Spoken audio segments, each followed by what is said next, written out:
Assalamu alaikum friends. Today we discuss depository. We all have heard the word depository in security market, but what's the meaning of depository? So let's start with the meaning of depository. A depository is a financial institution that holds and facilitates the transfer of securities in electronic form known as a demat account. Depository एक ऐसा financial institutions है जो हमारी securities को transfer करता है और hold करता है इलेक्ट्रॉनिक फॉर्म में। सिक्योरिटीज़ बहुत तरह की होती हैं, just like the shares, debentures, उन्हीं सिक्योरिटीज़ की यहाँ बात होती है। ठीक है, मतलब कि इलेक्ट्रॉनिक फॉर्म में रखता है, जैसे हम डीमेट अकाउंट में रखते हैं ना इलेक्ट्रॉनिक फॉर्म में, ये वही वाली बात है। Depository in stock market plays an important role by serving as a centralized custodian of dematerialized securities including stocks, bonds and mutual funds. Depository security market में बहुत इंपॉर्टेंट रोल प्ले करता है क्योंकि ये एक तरह से कस्टडियन है डिमेटेरियलाइज्ड सिक्योरिटीज़ का। अभी मैंने सिक्योरिटीज़ का आपको बताया, स्टॉक्स, बॉन्ड्स, म्यूचुअल फंड्स, यही सारी सिक्योरिटीज़ को इनकी कस्टडी रखता है डिपॉजिटरी। ठीक है ना। The depository meaning refer to an entity that allows investor to store their financial asset in a secure and convenient manner. Depository का मतलब यही है कि इन्वेस्टर्स को अपना अपना जो सिक्योरिटीज़ ली हैं उन्हें सिक्योर करना थ्रू द डिपॉजिटरी। ठीक है, this enables smooth buying, selling and transforming of securities without the need for physical certificate. जब पहले फिजिकल सर्टिफिकेट हो जाता था तो उसमें थेफ्ट की, लॉस की बहुत ज़्यादा दिक्कत रहती थी, लेकिन डिपॉजिटरी में क्या है कि हम ऑनलाइन अपने इन सारे सिक्योरिटीज़ को सिक्योर कर सकते हैं। ठीक है ना। So depository play a crucial role in the securities market by providing a safe and secure way to hold and transfer securities. Securities को ट्रांसफ़र करना हो या होल्ड करना हो, डिपॉजिटरी इसमें बहुत इंपॉर्टेंट रोल प्ले करता है। ये एक इंटरमीडियरी की तरह काम करता है इशूअर और इन्वेस्टर्स में, और ये चेक करता है कि आपकी सिक्योरिटीज़ अच्छे से ट्रांसफ़र हो रही हैं without any manipulation, without any frauds etcetera. Okay, ये हो गया डिपॉजिटरी का meaning. Now functions of depository. पहला फंक्शन है कस्टडियन ऑफ सिक्योरिटीज़। यहाँ बात आई थी ना, ये कस्टडियन है। सो यही वाली बात है कि a depository act is a custodian which means it holds the securities of investors in electronic form. These securities can include stocks, bonds, mutual funds, government securities, etc. The depository is responsible for safeguarding the securities and ensuring that they are secure and protected from fraud, loss और theft. मतलब कि depository हमारी securities की custody लेता है, हमारी securities को theft से बचाता है, लॉस से बचाता है, हम सिक्योर वे में अपना ट्रांजैक्शन कर सकें, इसलिए ये इसकी कस्टडी लेता है। ठीक है, डिपॉजिटरी का एक अहम फंक्शन डीमेट अकाउंट है जिसके थ्रू हम अपना शेयर्स का बाय और इश्यू वगैरह करते हैं, बाय और सेल वगैरह। हमें अपनी सिक्योरिटीज़ को जो बाय करना हो या सेल करना हो वो हम डीमेट अकाउंट के थ्रू ऑनलाइन कर सकते हैं।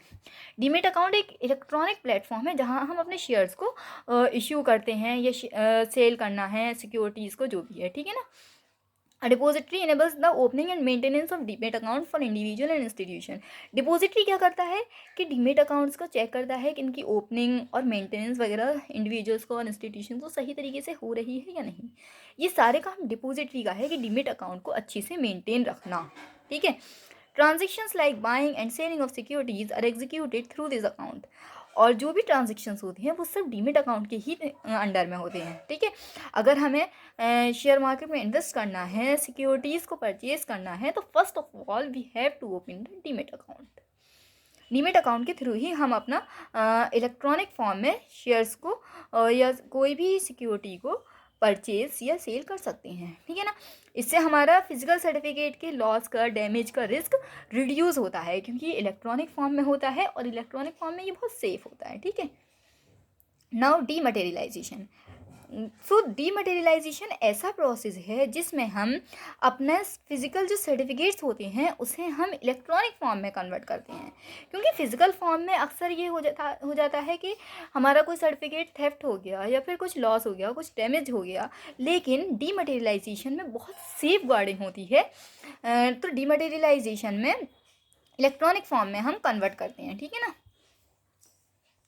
इससे हमारी एफिशिएंसी इम्प्रूव हो जाती है और पेपर वर्क भी बहुत कम हो जाता है। ठीक है। Next is the rematerialisation. Rematerialisation just opposite of the dematerialisation. जैसे डीमटेरियलाइजेशन में हम पेपर वर्क को इलेक्ट्रॉनिक फॉर्म में लाते थे, अब यहाँ इलेक्ट्रॉनिक फॉर्म से पेपर वर्क में जाते हैं।